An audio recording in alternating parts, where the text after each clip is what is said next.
What are you doing for Thanksgiving? Thanksgiving get to be so we're in the process. We just had a baby. We're actually in the process of moving house.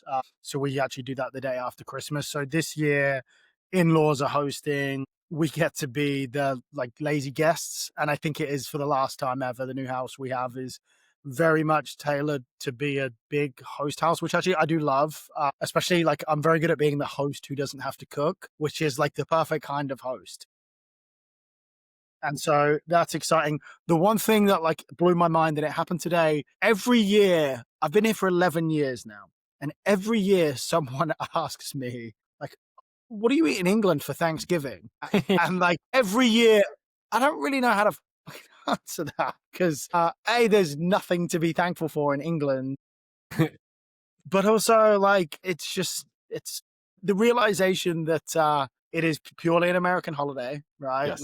And the fact that, Americans do get the stereotype for a reason at times, and that stereotype may come from said questions like that. I've never nailed my answer. I do need a quick off the cuff. There is an answer. There is an answer you can give anybody who asks you that question of how do they celebrate Thanksgiving in England?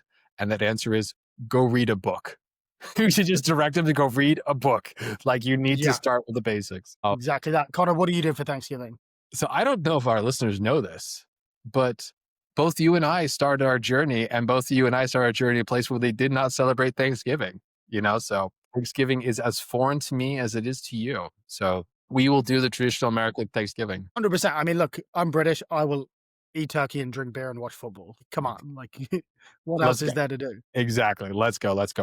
So, mate, I'm excited for the week we have ahead, but I'm more excited about the guests we've got coming up. So before we bring on our guest, and I want to introduce him in just a second, I'm always looking for reasons to move our audience and help them engage in our YouTube channel. So for all of our listeners out there, today is the day you click over to YouTube and you hit subscribe, because Stu is rocking a brand new look on behalf of his baby, and it looks awesome. So jump over to YouTube. That's all the description we're going to give you, and you have to go see it for yourself. Good luck, folks. It's a good one.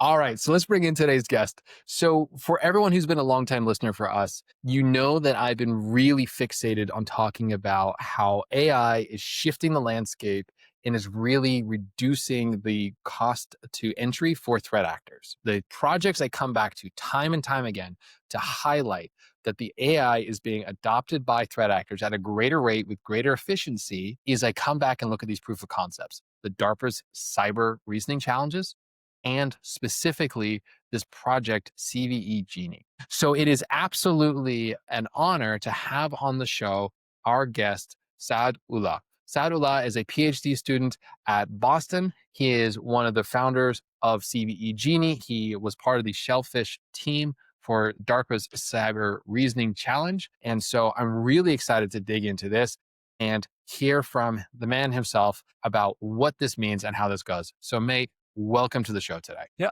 thank you so much. I'm very, very happy and excited to be here. Yeah. So I really want to just jump right into this. I really want to get your perspective. We're going to get to the history of these projects, but really help us as defenders, as senior security leaders in the industry. When you put forward these research projects, these proof of concepts, that's not even true. They're like the true production grade engines of CVE-Genie, these projects.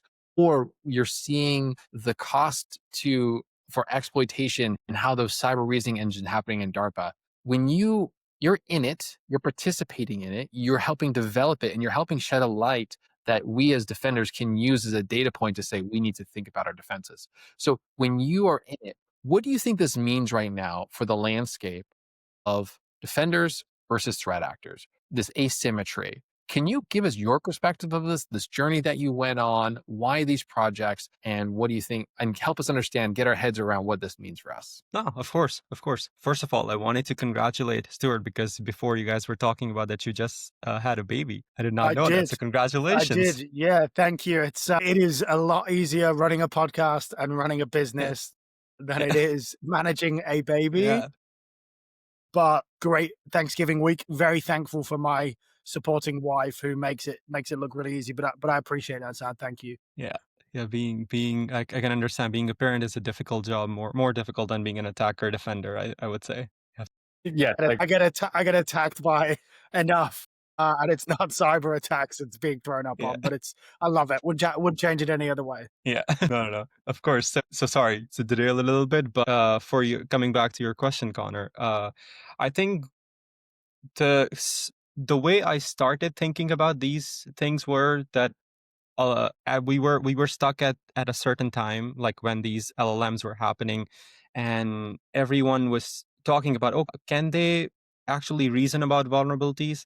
And I think unless we show that there is a proof that okay, now we really really need something to be happening in defending, that comes from if something major happens on the attack side. Always like following the security, I see the defenders, it's less proactive.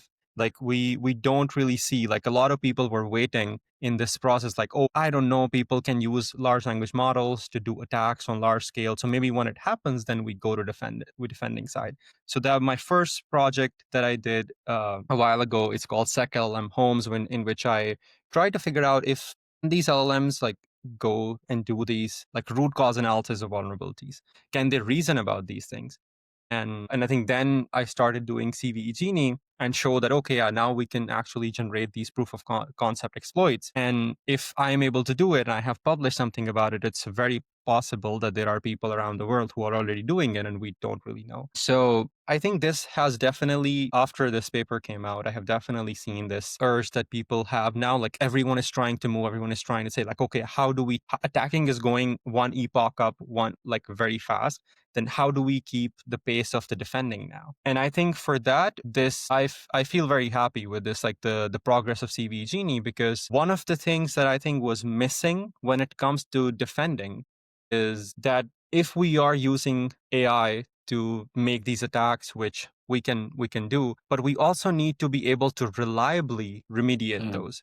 And that is something that has been missing. And that was another perspective of bringing in CVE-Genie, that if there is any sort of this vulnerability happens, the major job of the maintainers is they first have to go try and reproduce it. It can take a long time. If you're able to reproduce it, then you're able to make a patch for it.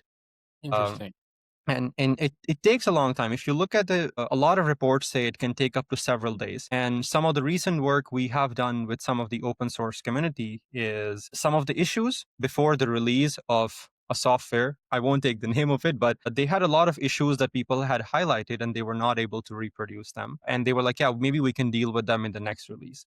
But we said, okay, yeah, let me try and reproduce them for you. And then we were working with them and we reproduced, and we actually figured out that there were some CVEs in that we were not dealing with, because the maintainers don't really have that much time to go through thousands and thousands of warnings. And a lot of times we don't have time to remediate those. However, on the attacking side, like with the CVE-Genie, it's getting more easier to do these sort of like attacks. So I think the similar kind of efforts, which we are now doing in our lab as well, how do we bring the same kind of architecture, same kind of like very, very fast remediations on the defending side, which is not only very effective. I think in that case, we don't only want fast, but also want reliable, Right. which is that the whatever remediation that we propose, they shouldn't be bypassed. When I was looking at the patches, and that was actually one of the reasons we could not do the episode last time, because I was working on this paper, which will be out soon, that how we show that a significant number, or almost like 35% of the patches that are generated by the top uh, patching frameworks can be bypassed very, very easily. Wow. And we show a That's proof a of good it. chunk. I have That's a so lot. much to unpack here. Hold on a second. Yeah. Okay. So, Yeah. Saad, let's go back to something you said there, because I think you just helped me see a different perspective of this, that I've been talking about this since you released the paper, and I never connected two dots. I want to make sure I heard this correctly. So you're saying one of the barriers that's held back the maintainers from being able to reliably prioritize fixes has been there's this been hurdle to validate the error. So maintainers to open source projects will get an inbound thing and they'll say you have a problem. But there's a difference between someone saying you have a problem and then being able to demonstrate you have a problem. And so that burden has been too much for demonstrators. So you see a world where CVE-Genie could step in there and automate this process so that real issues get prioritized because you can validate this and take days of work away from these maintainers. Is that Yes. correct? Yes. Yeah. Uh, I concur. Yeah, look, I think from my perspective, I mean, 30 to 35% would kind of raised my eyebrows. I guess, like, how do you see, like, really? I mean, you have a really unique perspective on the overall health of like vulnerabilities in, like, if you look at most cybersecurity programs, they're pretty ancient, right? Compared to today's landscape, like, how are tools like this, as well as attacks like this, like, what do you see like the next 6 to 12 months looking like? Because attackers are going to get their hands on, you look at how quickly they're moving and Right. looking at similar angles. Like, corporations are typically slower to keep up. What do you see as like some of the major challenges that companies are gonna face as they don't adopt solutions like you're mentioning right now? Yes, I would say the first thing would be, so there are two major problems when you go and look in the industry.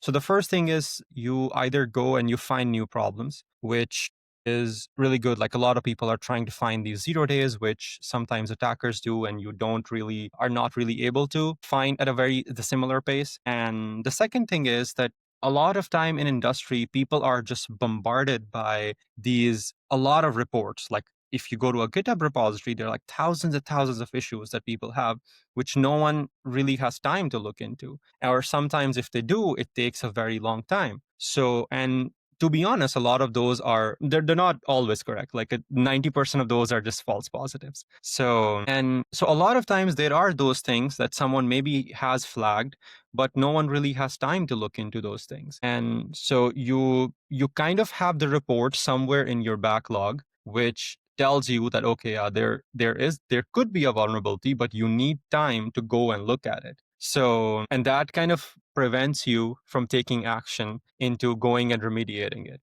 And the second thing is, like, from these vulnerabilities, like, okay, someone tells you that I'm able to exploit and I'm able to see it. You can't really go and figure out what is the root cause of that vulnerability, which I think when you go to the literature of patching security vulnerabilities, that is still the problem that no one has figured out. That how do you define root cause? What is a root cause for a vulnerability? Like, for example, if you talk about like different vulnerability classes like use after free, you can see multiple crashes that are happening at so many different places, but there's just one root cause. How do you get to that? And a lot of time, what we try to say, remember I said the phrase in the paper, was a lot of the patches that LLMs develop are trying to just solve one symptom of the vulnerability, not the vulnerability itself. So you're trying to just make sure that this crash that I have, it doesn't happen anymore. But even in the developer generated patches, I was looking at a lot of patches in 2025, which were just bypassed in a week or 10 days because the developer just looked at one like symptom where the crash was happening and just tried to remediate that, not the vulnerability itself. So that's where I do see where CVE-Genie can help play a role, that you have the vulnerability from just a textual description that, okay, yeah, I tried that, this happened, to bring it to an executable environment. Then now you have the exploit, you have the verifier, you can play with it, and then you can actually see the traces and do the debugging instead of just inferring that, oh, reading a text, this could be the root cause, and I just make a patch out of it. Yeah. And some of that is, speculate. I think particularly with the larger vulnerabilities, and some of it's speculation. You have to read through a lot of like open source stuff to kind of even get to what it might be. And at that point, it might be too late. So that's awesome. Really cool. So let's explore the cyber reasoning engines put in DARPA's. So DARPA's challenge, which you participated in with the cyber reasoning challenge, the most recent tour championship they did, which was in Black Hat, really I think certainly got my attention. It got, obviously you had Trail of Bits, who's a friend of the pod. They were competing. They took second place there. One of the things I thought was really interesting about that particular exercise was they started to chain these different parts of the exploitation cycle together, where you could give it code, it could find an exploit, it could write a proof of concept, it could maybe give evidence of exploitation, and then write a patch and then apply that patch. Based on the vantage viewpoints here, what are some of the maybe some of the edge cases or weaknesses in the systems that need to be improved today before this can make it to production. When you look at these projects, what do you think are some of the barriers that hold the industry back from being able to take a tool chain like that? Because we had a proof of concept that it works and really productionizing it such that enterprises across the world could start to think differently about vulnerability remediation and start to trust more around these AI systems leading versus just assisting when it comes to vulnerability remediation. Right. Yeah. Before I answer that, like just to give like an overview of what this reasoning system entailed was this DARPA's AI Cyber Challenge.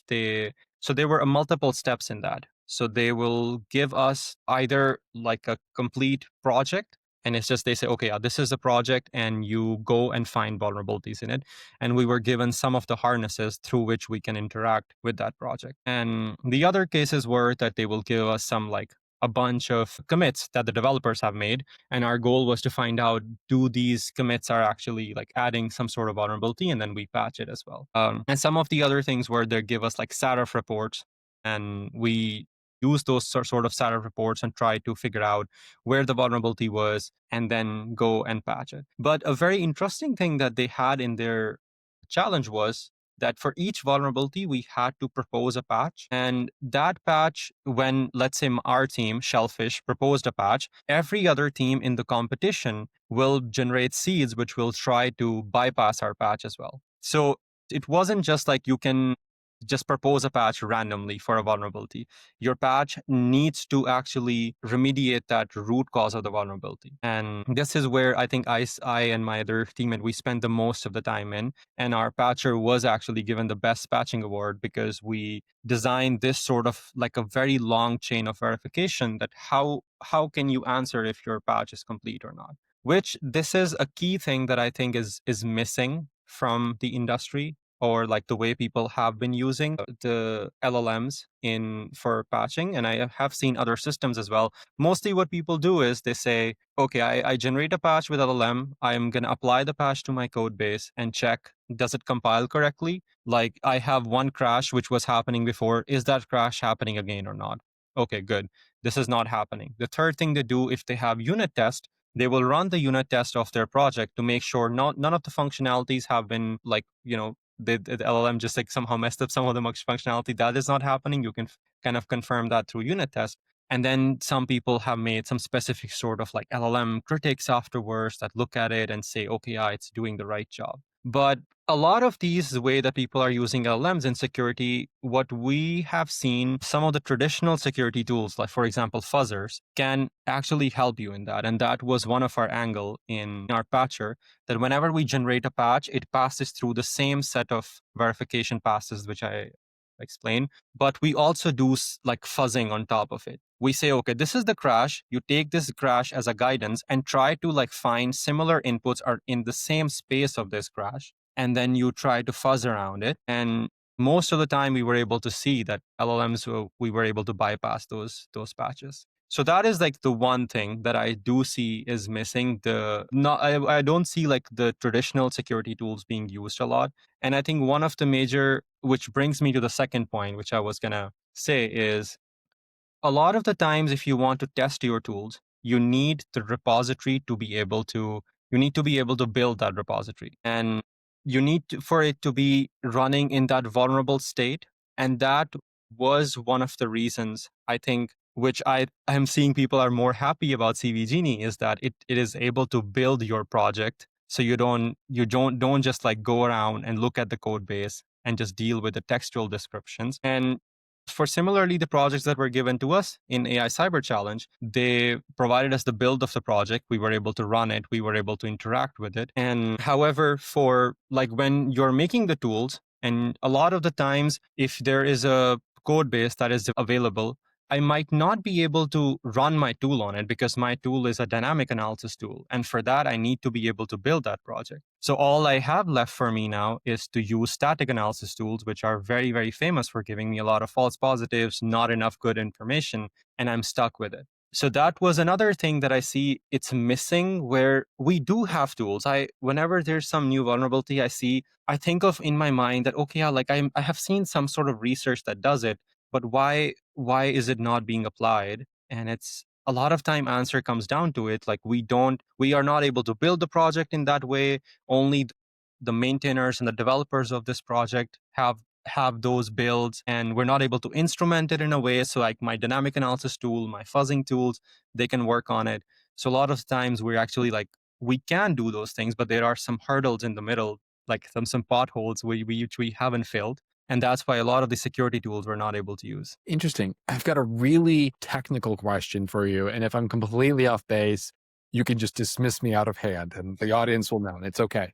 When you want to understand the true root cause of how you're going to remediate this vulnerability, bringing in that runtime context where it is actually been built, it's in run, you're looking at it as an application. When your harnesses were, your tool set was your cyber engines are exploring this application that's in a runtime state, were you guys looking at the syscalls that are happening between like the containers and the hosts and looking at that data set that's going back and forth? Or were you looking at the applications from some other angle? My mind assumes that the applications that you were looking were being containerized and you're looking at that and the hosts. Were you exploring the syscalls that are going back and forth? Or was it some other mechanism by which you were interacting with the application, like more of a dynamic dash scanner style? Yeah. I think for specifically for AI cyber challenge, for the DARPA's challenge, all of the projects that we were dealing with, they were all OSS Fuzz projects. So we already have the build, that how the OSS Fuzz builds the project, and we were building them locally on our end and just like playing around with them. So they were not like deployed somewhere. So they were locally deployed on our machines, and we were trying to find vulnerabilities in them. That is the politest way someone's ever told me, Connor, you're completely off base. You're completely wrong. So thank you. Maybe we take a talent angle on this as well, because with such a shift in how vulnerability discovery, validation, and remediation is going, what are your thoughts on what happens to security engineers in the next couple of years? I think we still do, we will always need them. And I think a lot of the times, if I look at a vulnerability, and even if I'm just like vibe triaging or just like trying to find a vulnerability in there, a security engineer can do it in a way more faster and efficient way. And I think a lot of the vulnerabilities, I think a while ago I read a report, and when someone used OpenAI's O3 to find a vulnerability in kernel drivers, and when I was reading the report, and while reading the report, I could actually tell why only this person was able to do it, because the way he was explaining it, that he knew exactly what kind of context to extract from kernel, because kernel is like millions and millions of line of code. You cannot feed all of that into the LLM. So he knew exactly what portions of the code I need to extract and give it to the LLM, and what is the right question I need to ask about them. And then he was able to figure out that vulnerability, which I think a lot of times, like, we need these security engineers to be able to build that tools, because the way you think about vulnerability is you need to map those to these LLMs, and to make sure whatever one security engineer can do, you can just scale it up really fast. And I think there's always going to be a need for that. I don't see it becoming 100% that, okay, whatever it gives me, I can just trust it 100 in a 100% way. So even if I get whatever from LM, I think we need specific software security engineers, especially, who can triage it and tell me how to do things. If the patch I'm going to apply on a major application, is that patch actually good or not? And I think these are some sort of very low level skills that I don't think LLMs have yet. So I would always say, like, yeah, so security engineers are always going to be there. So now I'm starting to think through like the future of vulnerability management and vulnerability mediation there. But Stu, if you guys want to chime in, feel free. I want to get I kind of mean, nerdy. first of all, Connor, you have this, like, whenever like a brand new perspective is like introduced to you, you have this like face, you even like tilt at an angle. I can see the wheels turning. And this is like, I mean, we have some incredibly intelligent people on the show, but this happens like every few times where kind of, and he makes this noise. He goes, huh. Whenever a brand new, and I'm watching it now, it's just funny. Look, I think, I remain bullish on the role of security professionals. I also think like those that are standing still right now, pretty cooked. I think that the technology is like evolving, and I think I've never security is a great place to be, but you have to be passionate about it and you have to be passionate about the learning journey. There is an easier way to make $100,000 in America than being a security professional. Like the long and the short of it is really it is for the most part a thankless task. And software engineers often get paid higher, builders get paid higher, salespeople get paid higher. So I think you have to be passionate about it. And I also think you have to be passionate about the journey that security is going on right now, which is we are in a new life cycle and we are fighting a different fight right now. I mean, I'll use this terminology a lot, but businesses that are working with undermanned teams with poor technology are bringing a knife to a nuclear war, and it just ain't gonna Right. cut it. And so I think, look, Saad, the work that you're doing is great. I mean, I'd love to know, obviously, your prominence in the cybersecurity industry has risen quite nicely as well. Seeing the work that you're doing, the community that you're working, is that something that you're kind of enjoying? Obviously, I know that some exposure, I think, to the OpenAI team, obviously the DARPA challenge and things like that. How fun has that been for you? As you're clearly passionate about this. Oh, absolutely. I enjoy every waking minute of it. And at this point, I would really like to give a shout out to the OpenAI team as well. I think since my second year of PhD, I started working with them, people like Jin, Dave Yeah. Itel, I Harold. placed Jin just as a shout out. I hired Jin for OpenAI, so I'll take that. That's Under Matt amazing. Knight back in the day, so it's a small world. I'll Yeah, plug yeah, myself. I love that guy. He's amazing. He's been Harold, Jin. They've been from the very beginning. They've been helping me. OpenAI has been literally been helping me.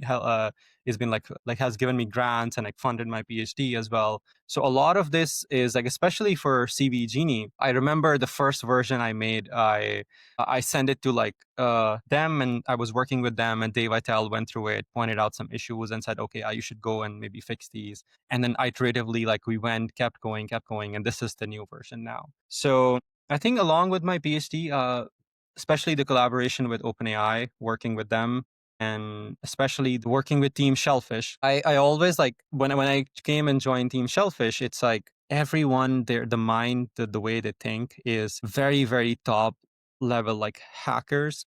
And not only just hacking, their engineering capabilities are so insane. And the cyber reasoning system that we made, it was so many people. I think in 2-3 years, so we have this sort of a graph that we show how many components were there and how they were talking to each other. It's huge mess. If you just try to display it, you can't even fit it on one screen. There are so many components working on it, and everyone was in charge of each component. So I really enjoy it. I feel very happy because I found a very good niche of what my expertise were, and I was able to understand things very fast, and that was a cue for me that okay, this is something that is my passion. So I'm very happy I found it, and it's been going amazing. Good. And for And those I who will can just see say the something screen, that's I'm gonna pipe up really quickly, Connor, and say something very spiritual or whatever. Life really is about finding your people, and Yeah, I don't imagine that you'd have had the success that you've had and some of the breakthroughs that you made if you hadn't found your people. So that's my of soft course. spiritual happy tone, which really is against my brand, but I'll let it out. Yeah. So I think the beauty of finding your people really just allows you to be great. Yeah, I think more of so I 100% agree. It was a lot of it is it's very dear to my heart because my advisor, also shout out to him, Gianluca Stringini. He's a professor at Boston University. So he was also a member of Shellfish in his days of PhD. So now Nice. and I came back to the Shellfish, the exact lab I am at right now, working with them, where he used to be a PhD. So I'm actually working with my grant advisors. So It's awesome. Giovanni and Chris, who are also a big name in security, they had their company being along with a professor. They started a company called Last Line, sold it to VMware, then it was acquired from Broadcom. So when I come and sometimes I remember one time I was sitting in the meeting room, we have a couch there, and I was just working, and I had a meeting with my advisor, Gianluca from Boston University, and he told me yeah, in his days, he used to sit at the exact same spot, take the meetings. So that kind of thing, these kind of things also make me very happy that, okay, Yeah, nice. I'm having fun. It's Good. nice. can we get back to exploiting the internet? Yeah. You guys Let's and your humans. stay in the fields. You guys are both entirely right. I just want to throw something up for the audience here, for those who are watching. You were saying earlier, Side, like the components of the system. And I thought this visual from your paper, while it is meant to be illustrative, is meant to be illustrative of the system, of how it works. Like, it doesn't tell you like the component piece of how the architecture of the application, but it shows you the flow of the reasoning goes through. It just begins to show that this isn't something like throw 3 prompts together and cross your Yeah. finger, right? There's real engineering that builds out these systems. And I was just really impressed at both not only the outcome of the project, but also, of course, how you're able to communicate that so effectively in the paper. I read a lot of papers on archive, and you guys did a very good job communicating, you know, how your how your systems work the way they did. Thank you. Thank you. Thank you so much. Yeah, I think this was a question that someone asked me when in the beginning I did like a presentation and I showed them like these are the some agents that I use, like 6, 7 of those. And the person asked me a question like if I just put these together and just like write some prompts, so do you think I can just do this setup very quickly? I told him, I was like, yeah, you can, but it probably won't work because this whole system just engineering these prompts like iteratively going over again and again, making sure we take care of this type of project, making sure we take care of this type of vulnerability, and making sure LLM don't hallucinate, so you would like make the critics more conservative so they identify these things. It was definitely an engineering, but a different kind of engineering.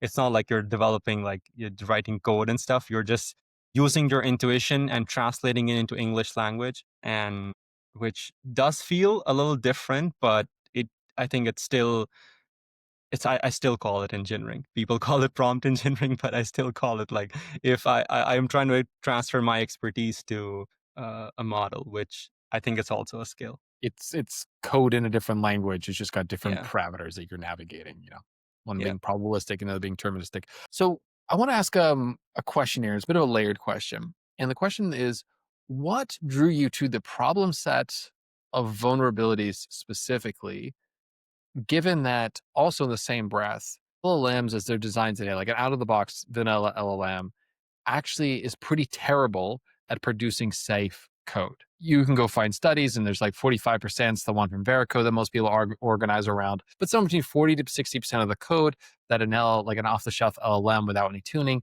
it'll just produce code, and 40 60% of that will be code with security flaws in it. So you have these off-the-shelf LLMs that are actually kind of out of the box, not that great at producing safe code, but then you and your team have spent an incredible amount of time and energy using that same technology to solve these issues with code overall. So I'm actually just kind of curious, what brought you to this particular problem set? What drew you to vulnerability exploitation and ultimately vulnerability remediation? I would say this was like in the beginning, it was not my intention at all. In the beginning, my intention was that I did my previous paper in which I was trying to evaluate the reasoning capabilities of LLMs when it comes to security, to try to answer this like, are they actually reasoning when it comes to security or not? Or are they just like making some text up? This And is your then, paper. LLMs cannot reliably identify and yes, reason about security vulnerabilities. Okay, talk about a humble brag. Isn't that the most cited paper of 2024? It's the top 10 most cited papers in 2024, and you made the list. yes, I remember that. Sorry, I just want to make sure you get your flowers. That was a great paper. You deserve the props on that. No, thank you so much. Yeah, it made me very happy. I think everything that has that has happened is because of that paper. It was like a very rigorous evaluation, and I think it more of so like I was trying to answer a question for a community, but more so I was trying to answer that question for me. So when you go through that paper, you can see like I'm trying to explore different things, and those were all questions that were coming up to in my mind. Like I want to explore that direction, I want to explore that direction, and I think that made the paper a lot very cool because I had so many questions in my mind which needed to be answered, and I was able to answer those. So after I moved away from that project, I had a very small set of problems which I manually generated to be able to evaluate different capabilities of LLMs. And then my next issue was when I started working with Team Shellfish that they told us, okay, you are going to go and these are the projects that you can deal with, and you are supposed to go and find bugs in that. So now the projects that were given to us, a lot of those vulnerabilities were open source, like OSS Fuzz projects, and a lot of the vulnerabilities that we find, we needed there to be a sanitizer that can validate it for us that if LLM generates something and hits that vulnerability, it needs to hit that specific sanitizer. If you're looking for a memory-related vulnerability, it has to hit an address sanitizer that we have built the project with. And then we say, okay, yeah, that vulnerability is hit. But my question was, there are more than 200 types of vulnerabilities. Like if you just look at CWEs that are out there, and for the ones that we were dealing with in the challenge, or that they were very small, like less than 50, and all of those we needed a sanitizer for. So my question was what's about the rest of the 150? And that's why I went ahead with CVE-Genie, that I wanted to see, like, I don't want to rely on just the projects for which I have the build, they are maintained. However, I see other projects on GitHub for which there are CVEs coming out against, and no one is testing those. No one has been able to test those because we're not able to build those. They're not in any sort of benchmarks as well. So my initial thought of this was that I wanted to make a benchmark which is very diverse. It has projects ranging from small projects that maybe someone just vibe coded to like big projects like Nginx or kernel or anything that there is. And we should have this holistic benchmark over many, many CWEs, for which CVE-Genie we showed we had around 141 CWEs in it in all reproducible formats. And now if we test LLMs on top of it, now we will see the actual picture. That are they just, because you see a lot of memory related vulnerabilities. And this was also one of the things I highlighted in my previous paper, that if in the beginning, if you ask LLM to find me a vulnerability, even if there was none, it will always find you a memory related vulnerability because it has seen it so many times in its training data set. So that's how like the whole CVE-Genie journey started with. Like, yeah, that's how I got interested, because I wanted to just make benchmarks so I can evaluate these things and try to answer those questions for me. And then suddenly took a very different turn. And at that point, it was like, even when I open sources, I was like, yeah, I want to just have this as a data set, and people are coming, oh yeah, we can use it to do pen testing, we can use it to do this. And I was like, okay, let me try. And surprisingly, it worked. I tried on some of the patches for CVEs, which the developers have made the patches, and I told CVE-Genie, oh, I think in the patch version of the code, there is still that CVE. And can you go and try and find it for me? And I forced it a little bit, and it was able to just bypass the developer's patch and trigger the vulnerability. So I was like, oh yeah, so now there are so many possibilities after this that it's kind of overwhelming. This world of when you can bring that data to bear and say, like, actually, the patching you think you're doing isn't actually working. Like, it isn't actually having the effect. Hey, enterprise, you're putting all this time and energy into applying these patches that are just solving symptoms and not root causes. And so you do all of this Herculean efforts to get these patches out the door, only to find that the next week someone's like, oh, I can bypass that. So I'm really glad you have thought this through and you're like building. And I love that idea of you have a chain of verification along the way, which is kind of, I'm imagining, analogous to a chain of thought. And then you're walking your way through it to make sure you've taken all of the edge cases around. Yeah. So thank you. I will not sleep tonight now that you have given me this realization. Or ever again. Or ever again. So I've got two more questions I want to make sure we take a moment to answer before we get out of here. First question is simply this. The EPSS and the KEV from the the vulnerabilities that are on the KEV catalog. I want to get your perspective on where you think we're heading as a security community, because EPSS has emerged over the last couple of years as being a pretty good tool for helping us prioritize which vulnerabilities need to matter. So I would say most modern vulnerability management programs today are saying we're looking at your application, we're looking at runtime, we're seeing what's being loaded into memory, we're seeing which functions are being called, we're whittling down, okay, these are the parts of the code that matter. Then we're saying, are the vulnerabilities exploitable? We're using the KEV and we're using the EPSS scores to help inform us if there's a likelihood of breach of exploit in the next 30 days. That has been the way we've done it. But this was all done before your team's work came to market, before we had this LLM revolution. So where do you think we go next? Do we keep these systems that help us around prioritization? Or do you see a world where we move to a world where we have vulnerability triaging and patching systems, agents, and you might have two or three of them. So they're checking each other's homework along the way. And that's how we're deriving what our priorities for vulnerability remediation is. If you had to guess pick a horizon 5 years into the future. Where do you see this puck going? Where do you see with the information that you have? I would say you've reached like a really good point. That is exactly what I'm planning to do after my PhD. Okay. That is the goal. Like we're trying to make a product for this. Like, so we have these like CVE-Genie, we have like our cyber reasoning system. And what you were talking about, the KEVs, like this is something that came to my mind. I have this sort of like I have subscribed to that mailing list in which whenever some known exploitable vulnerability that comes out, I just get an email and I try to look through those. Before I open source CVE-Genie, I was thinking that is one of the potential thing that people can do. So now if there's a vulnerability that is being prioritized for you and it says, okay, there it is known to be exploitable, then you need to be able to remediate it very, very fast before someone else can just exploit it with tools out like CVE-Genie especially. But that is, I think the next goal should be that how do you remediate and how do you like remediate them very, very fast. And I think in the very beginning, we said the first step of remediation is to be able to reproduce that issue. Mhm. And if you are able to reproduce that issue, then you can find out what is the root cause of it is, and then you can generate a patch for it. And that is what we are aiming to do. And we have actually done it. We've actually made like a product. We also call it artificial. And it's sort of like any sort of issue, any sort of scanning that anything that you provide us, we try to figure out like you have thousands and thousands of those. We will go ahead and we will try to reproduce all of those, and we will give you, okay, these 10s are the ones that we are able to reproduce, and we know exactly what they're doing. We're able to generate an attack for that.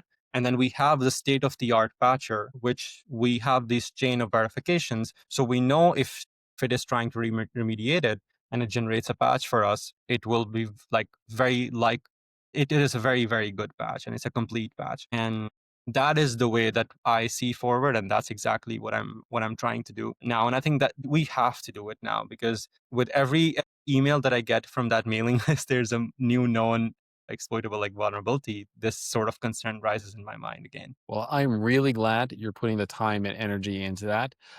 And so I just want to wrap us up here in a second. But Stu, anything else you want to add to today's conversation before I read us out? I think you answered my question, which is what is life after the PhD? Because I think you finish up there. So, I mean, what other projects are you excited about next year? Like, will we see you at DEF CON again? Like, is there any other kind of events Yeah, that we'll see you at?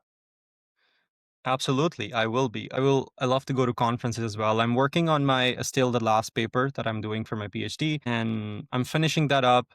We're trying to do this, like to try to have this product. So I think Black Hat, DEF CON, security conferences, or maybe sometime machine learning conferences, I will definitely be there.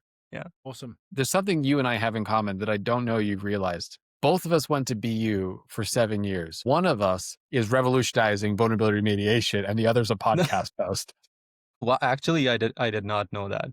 That's really great to know. I mean, I would say like it's just I'm able to do it because it's my passion. I don't think I will be a very good podcaster because it's just maybe Jury's not my still out on passion. us as well. So Exactly. So we're on the same boat. I just want to say thank you so much for coming on today. You've done the world of cybersecurity a huge service, you and your team, by putting the rigor behind this as well. It's very easy to churn out the next blog post or the next whatever. It's really hard to publish real papers. So you guys are doing incredible work at an incredible rate. And what I would offer is that for everyone who is listening to this, you and your team are about to go on Gadi Efron's show Prompt or GTFO We next week. already did. I thought that you was next missed it. week. It was today. No, it It's was today. in the Yeah. morning Okay. today. I Yeah. can't calendar. See, one of us has a PhD, one of us has a bachelor's. You can tell the difference here. So I would tell everyone to go register for that then.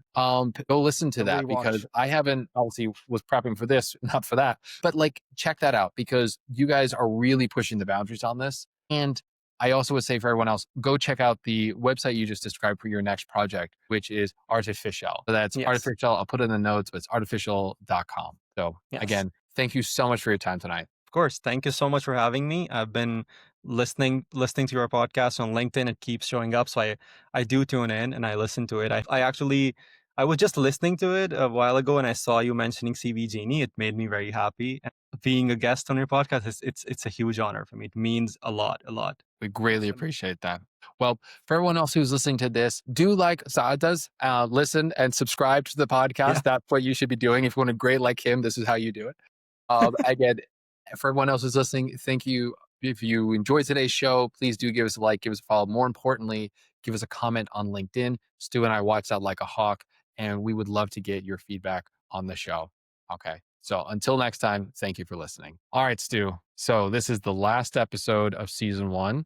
How are you feeling? I mean, that conversation for me was just 10 out of like 12 out of 10. Like that was amazing. Yeah, I mean, look, every week I think we have I think I've said it every week, but we have the greatest guest every week, and then it's just like I am like not speechless. I'd be a really bad podcast host, but like genuinely flattered by the brilliance of the guests. And like I think what's been awesome, every guest has been brilliant, but it hasn't been the same regurgitation of the same topics or the same approaches or the same angles. And I think that's what like continues to amaze me is like we all know there's a massive problem, right? Some folks like Daniel Miessler tell us it's like we're just cooked, but you know, we have other people who are on the other end of that spectrum. But it's just been an amazing season. And like, again, truly flattered by the caliber of people who have decided to join this podcast in its early journey. But I've loved every minute of it. Like, what are your thoughts? How do you feel about it? I think that insight you have of the variety of perspectives that we have,